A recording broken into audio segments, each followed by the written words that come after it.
Hello there and welcome to the News of 4. With me, Sabina Izoku. President Muhammadu Buhari has assured all Nigerians that he will be a president for all, saying he belongs to all and to no one.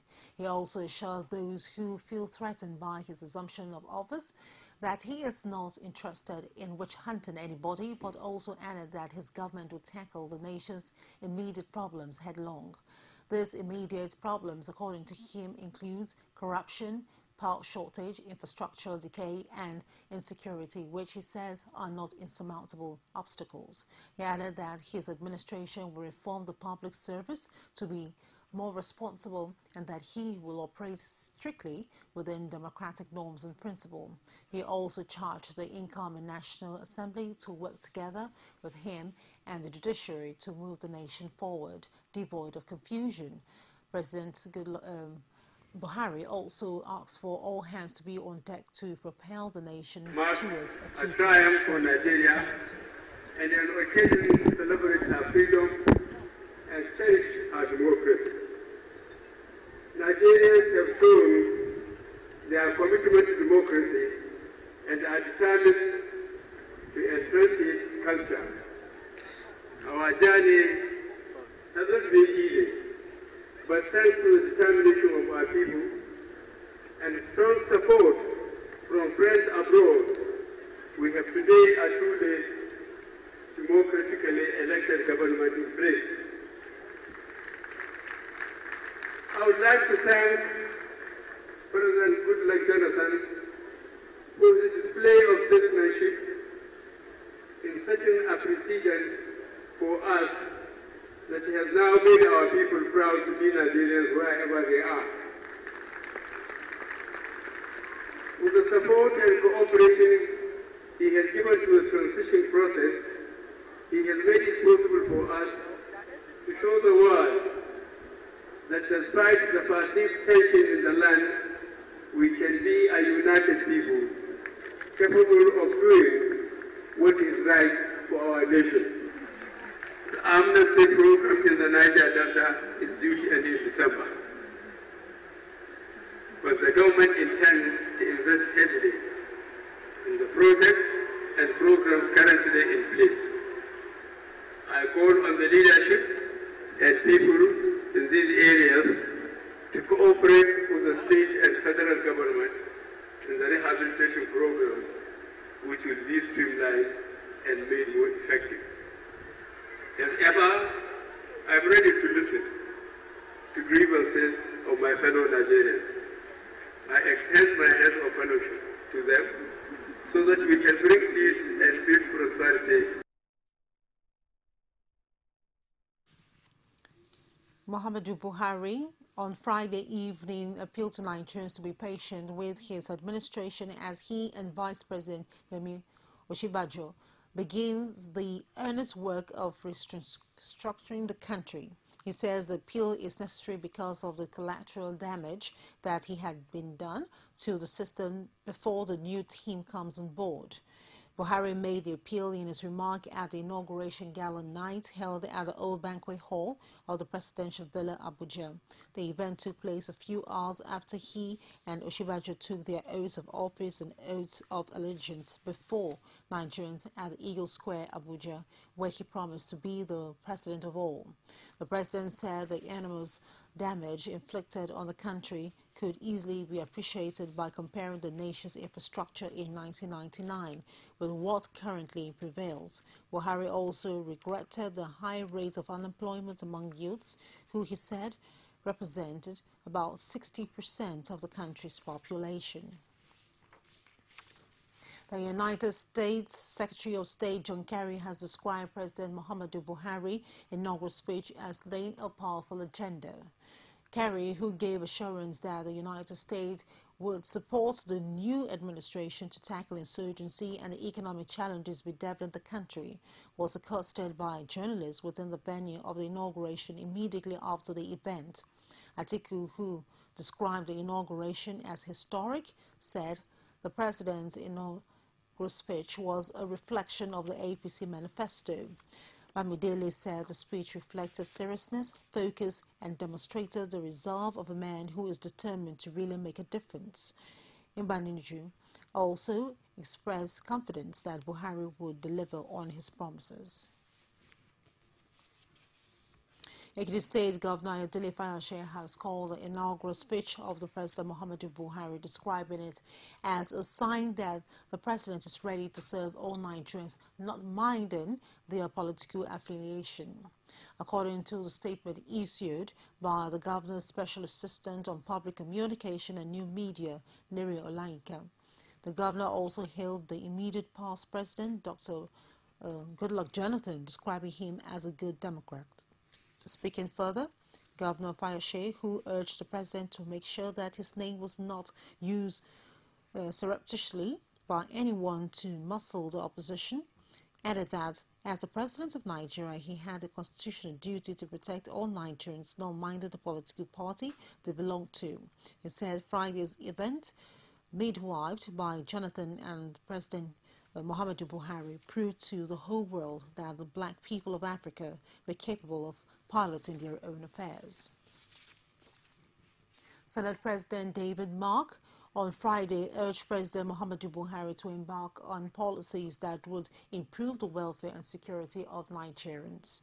He said such policies would include, but not limited to, addressing insecurity, unemployment, epileptic power supply in the country. Mark, who spoke through a statement in Abuja, urged the President to be guided by the fear of God and the rule of law. He also urged Nigerians to support the new President. Former Governor of Ogun State, Olusegun Oshoba, on Friday in Abuja attended the inauguration of President Muhammadu Buhari, but said his presence does not mean he had returned to the All Progressive Congress from the Social Democratic Party. He said he attended the inauguration in his capacity as the President's personal friend, and the fact that Buhari appointed him the managing director of Daily Times 31 years ago. The ex-governor did not, however, rule out returning to the APC, but said he wrote the constitution of the party. The newly sworn-in governor of Lagos State, Akinwumi Ambode, has promised to run an all-inclusive and incorruptible administration. Ambode, who took his oath of office at Tafawa Balewa Square as the 14th governor of the nation's economic hub, says he will build on the legacy of his predecessor, Babatunde Fashola. Abiola Oluwole's report is presented from our studio. Their true allegiance to the Federal Republic of Nigeria. Police on the shore. Defend the Constitution of the Federal Republic of Nigeria. So help me God. That dropped the curtain on the 8-year reign of Babatunde Fashola as the 13th governor of Lagos State. The valedictory address of the outgoing Governor Fashola preceded the administration of the oath of office on Akinwumi Ambode and his deputy Idiat Adebule by the Chief Judge of the state, Olufunmilayo Atilade. He thanked residents for giving him the opportunity to serve the state. Thank you for giving me the opportunity to serve all of you. It was a great honor. It was humbling, but I will never forget it. After the oath of office, Ambode proceeded to inspect a joint parade of the police and other paramilitary forces.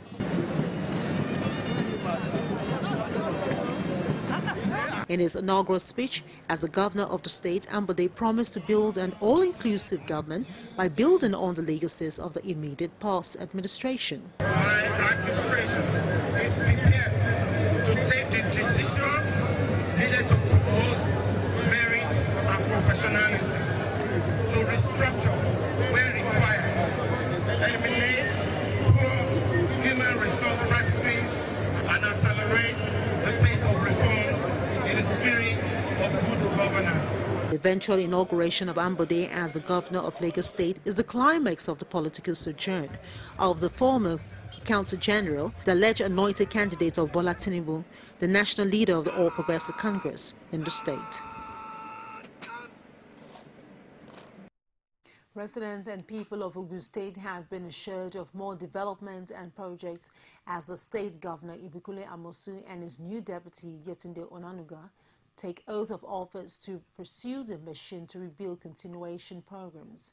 Olajumoke Olatunji, who was at the MKO Abiola Stadium in Abeokuta, reported that the governor promised to complete all ongoing projects and open up more rural roads. The report. It was second time lucky for Ibukala Amosun as he takes the oath of office as the fourth democratically elected governor of the state for his second term in office.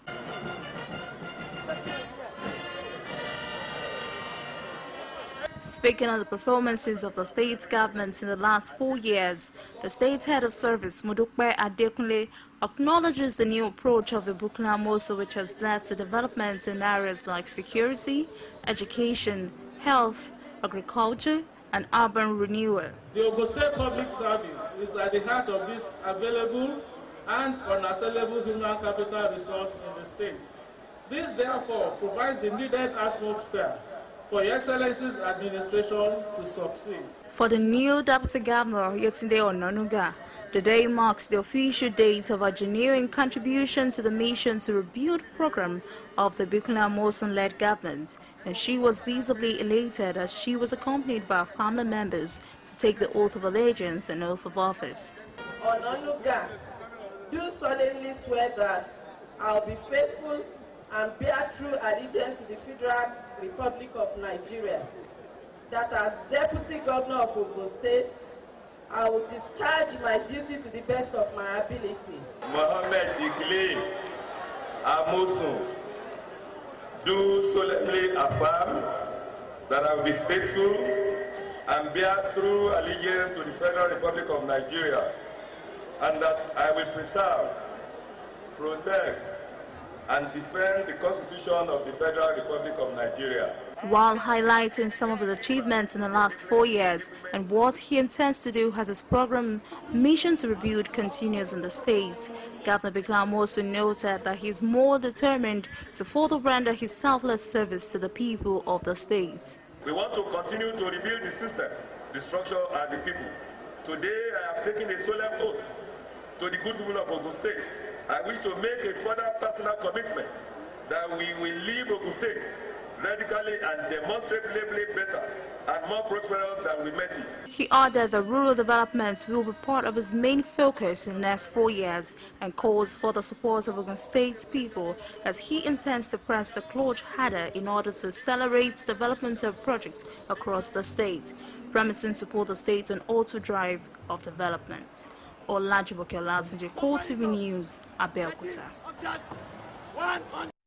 We'll take a short break, and when we return, CoreTV News at 4 continues. Just stay with us.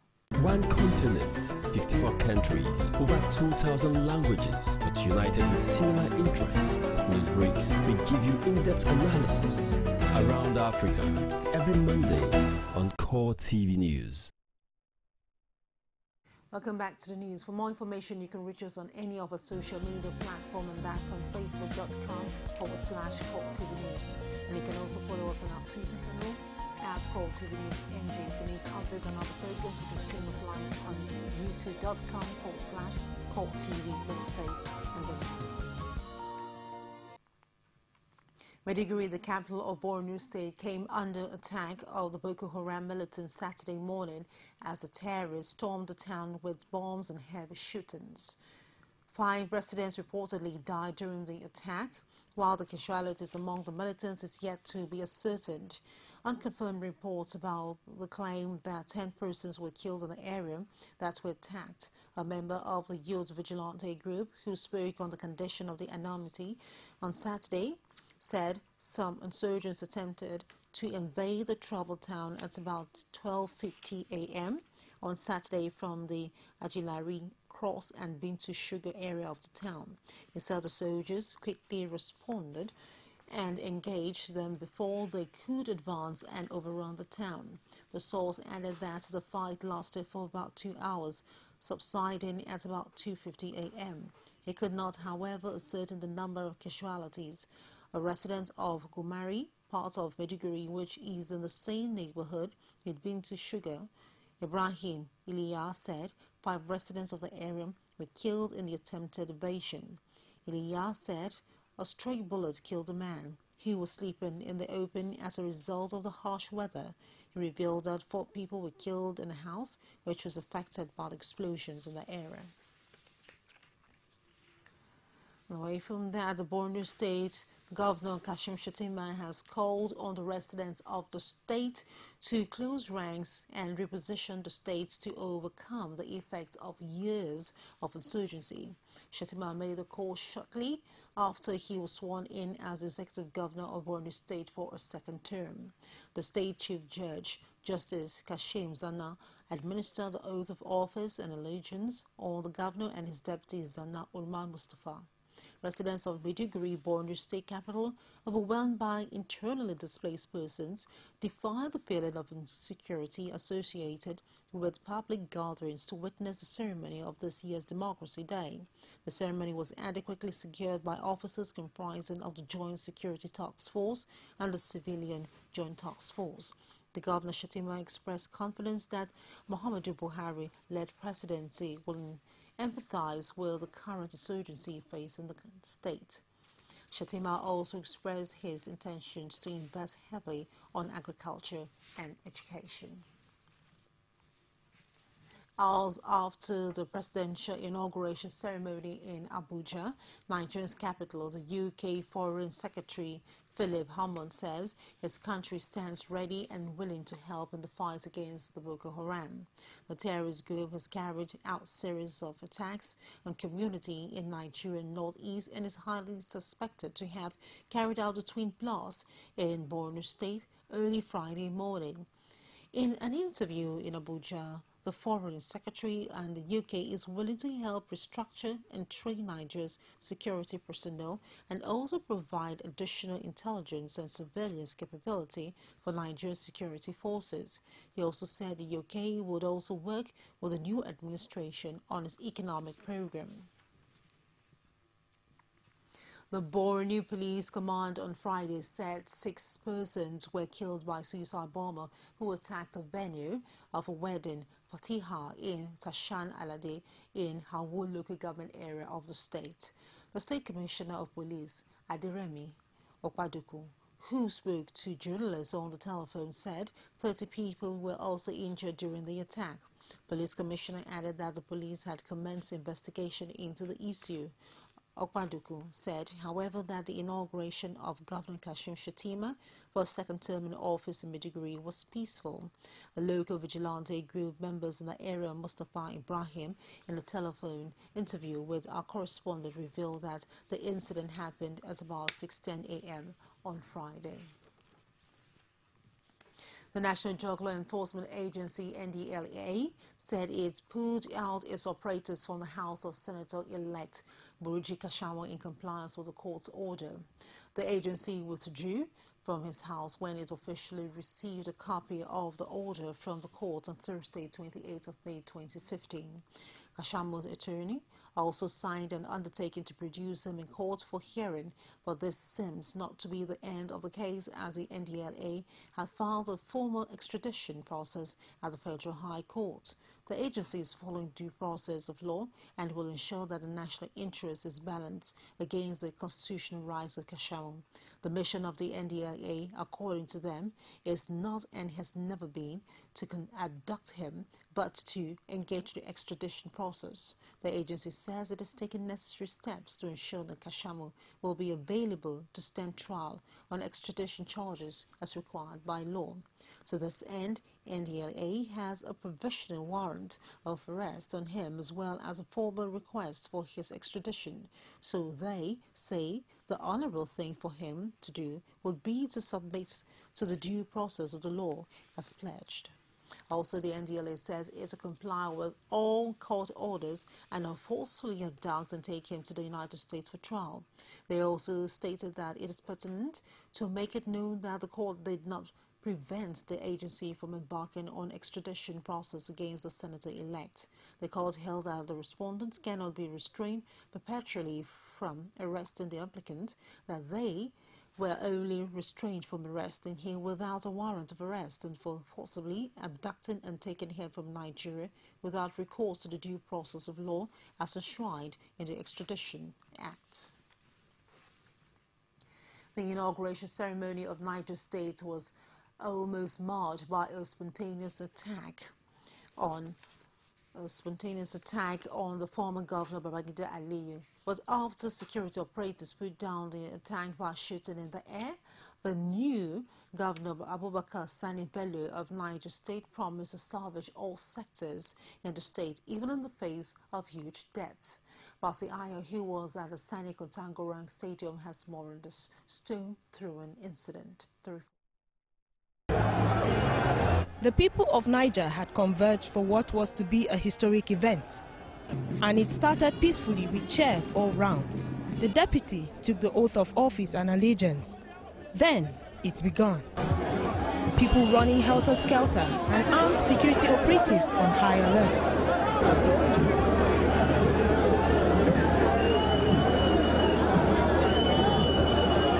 But calm was soon restored, and the new governor was administered the oath of office by the state's chief judge, Justice Fatih Abubakar, who incidentally is also his mother-in-law.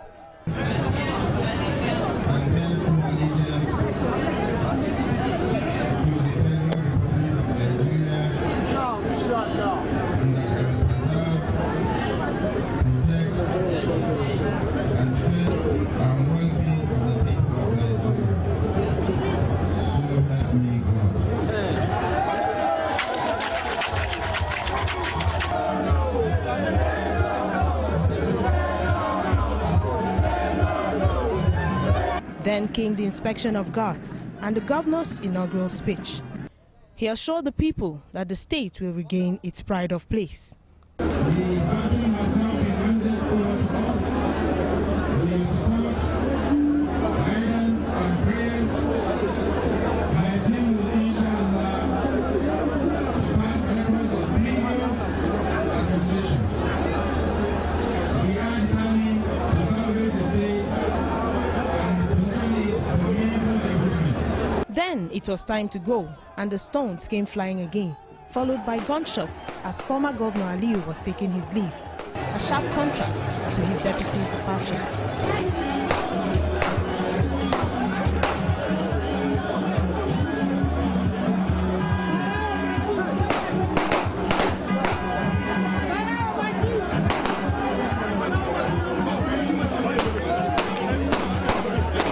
Yes, very unfortunately, the stone that you people saw, some people are so very annoyed with the former governor due to the one or two situation about the issue of their bike. They feel sad because we add that the government option into the people, the option into some people.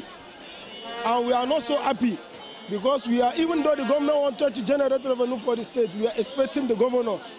We are expecting the governor to call on the people that owns the bike, that should come with their document to come and receive it. So that enable, rather than for you to dispose and for you to option it out for. At the initial stage, everything was okay, peaceful, but because of the crowd, the large crowd, so the soldiers started beating people. I think that's what led to the throwing of the stone. That we are not criminal, we are here to celebrate with the new governor, so why are they beating us, this and that? That's what I heard from one of them. Although peace reigned at last, analysts say the events of the day are a pointer that the people will no longer condone bad governance. Last year, CoreTV, Niger. And over to Plateau State, where Simon Lalong has also taken oath of office in the state with scenes of unprecedented jubilations at the Ruwang Pam Stadium in Jos. The governor, who was sworn in by the state's Chief Judge Pius Damulak, promised to take the state to the next level and reposition it for better performance and general development. He also promised to address the issue of insecurity that has plagued the state for so long. The Sokoto State Governor and Speaker of the House of Representatives says he will work to open the state for more investment opportunities that will lead to the creation of employment opportunities for the people of the state. Tambawa, who was speaking shortly after his swearing-in ceremony in Sokoto State, said the agriculture sector will take a pride of place in his administration. He also promised to leverage on the opportunities and the lands he has built to help in taking the state to the next level.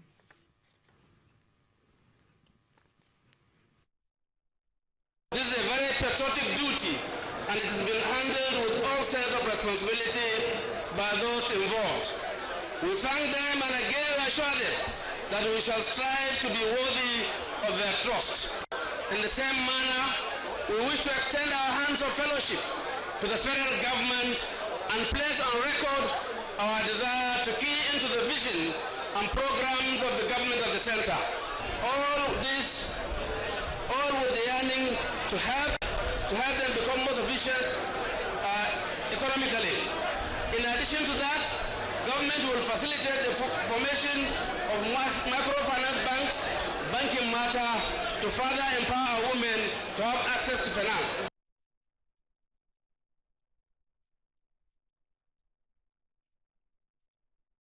The inauguration ceremony in Kaduna, however, ended abruptly when some youths attacked the Emir of Zaza, Sheikh Idris, at the venue. The angry youths alleged that the Emir collected large sum of money from former Governor Mukhtar Yero during the campaigns. Security operators had to smuggle the traditional ruler out of the stadium. Amina Nebi has more on this report presented from our studio. When Deputy Governor Bala Bantex was taking his oath of office, there was no sign of trouble.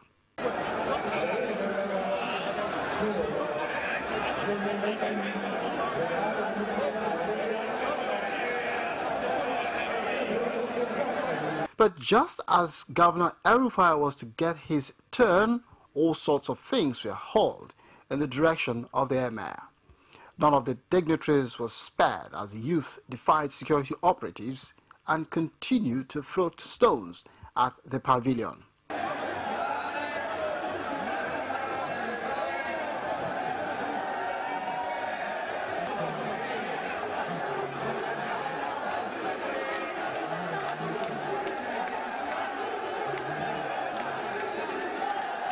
The Emir had to be shielded by palace guards and some of his chiefs before he was smuggled out of the venue.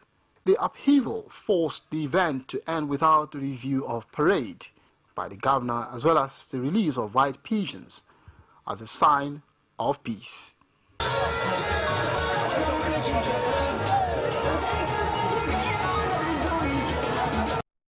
Thousands of Kano residents turned up at the Sani Abacha Stadium to witness the swearing-in of Governor Abdullahi Ganduje. The oath of office and allegiance were administered on the new governor by Chief Justice Mayama Kulia. In his inaugural speech, Governor Ganduje assured the people of his readiness to continue with the programs and policies of former Governor Rabiu Kwakwanso.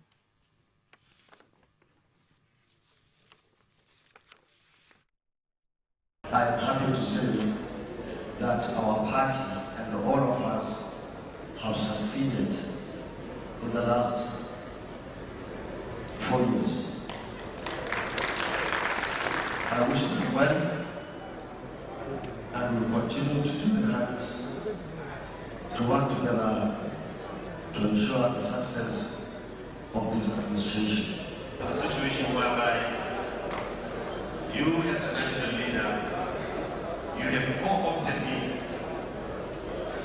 you have initiated me also to be a national leader. I thank you very much. For the people of Kano State, we are very, very grateful for this honored us by electing our party and winning the election from top to bottom.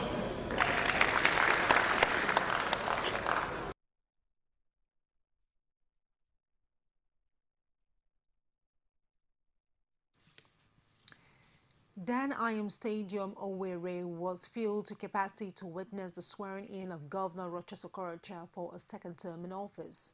The Chief Justice of Imo State was present to serve the governor, the oath which he recited after him.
be brought under my concession or shall become known to me as governor of Imo State, except I have made the required for the due discharge of my duties as governor, and that I will devote myself to the service and well-being of the people of Nigeria. So help me God.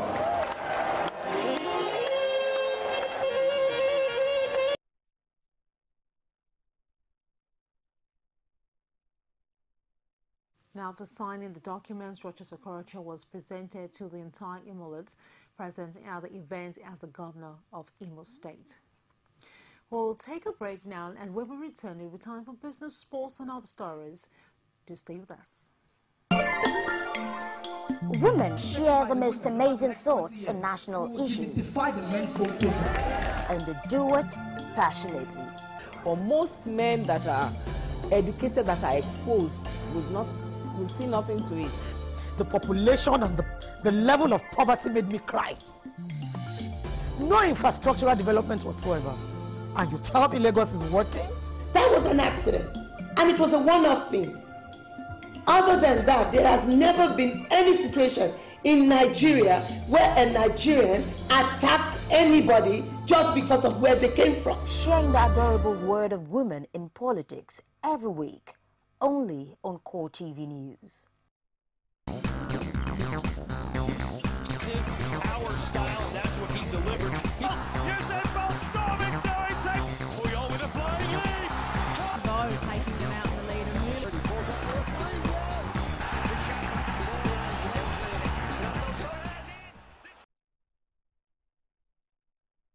Welcome back to the news. And for some sports, former England captain Rio Ferdinand had retired from football days after being released by Queen's Park Rangers. The 36-year-old said it was the right time to retire from the game I love, in a statement read out on the BT Sport. London-born Ferdinand, who had 12 years at Manchester United after spells with West Ham and Leeds, had played for Queen's Park Rangers in March. In a statement, he paid tribute to his wife Rebecca Ellison, who died from breast cancer on the 1st of May, announcing his retirement. Ferdinand said, "After 18 years as a professional footballer, I now feel it's the right time for me to retire from the game I love." Ferdinand began his career under Redknapp at West Ham and had a short loan spell at Bournemouth before making his England debut at the age of 19 in 1997. He joined Leeds for £80 million in 2000 and then moved to Manchester United 2 years later in a deal worth £29.1 million, which at the time was a world record fee for a defender. Former England striker Michael Owen, who also played alongside Ferdinand at Old Trafford, tweeted, "What a player he was, absolute Rolls Royce." Defending champion Maria Sharapova reached the French Open last 16 on Friday, although she appeared on the verge of tears at the end of her straight-set win over Samantha Stosur. The world number 2 made the fourth round for the 11th time with 6-3, 6-4 win over the 26-seeded Australian. It was a Russian 15th win in 17 matches against Stosur, who she defeated in a 3-set Paris Marathon last year. Sharapova admitted that her continuing struggles with a cold, which saw her coughing for large parts of the match, contributed to her emotional state at the end. Sharapova, also the champion in face Czech 13th seed Lucy Safarova, for a place in the quarterfinals. And outside Nigeria, United States has removed Cuba from its list of sponsors of terrorism, eliminating a major obstacle towards restoring diplomatic ties between both countries. The change allows Cuba to conduct banking in the United States, among other activities. The U.S. President Barack Obama announced a historic thaw with Cuba in December, but the U.S. trade embargo against the country remains and may only be ended by Congress. The removal has been one of Cuba's key demands to leaders from both countries and have repeatedly met to negotiate the details restoring diplomatic relations, including opening of embassies in Washington and Havana. The action comes as a sign of difficulty was seen in recent talks between U.S. and Cuban diplomats. Last week, diplomats met in Washington but failed to come to an agreement on opening embassies.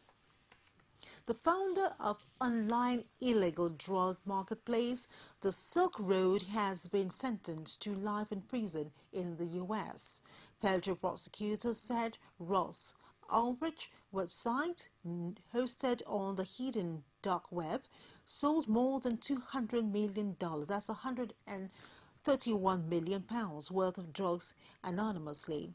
31-year-old was found guilty in New York of charges including conspiracy to commit drug trafficking, money laundering, and computer hacking.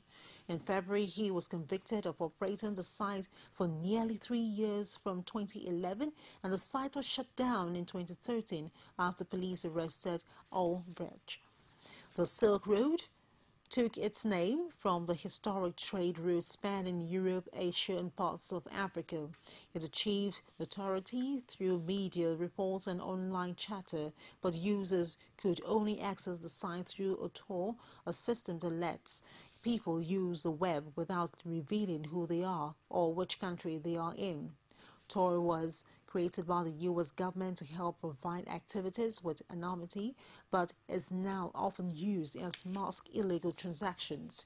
Illegal drugs, such as heroin, could be bought on the Silk Road using the virtual currency, Bitcoin, which is also hard to monitor, but the site also offered other approaches such as hacking equipment and stolen passports.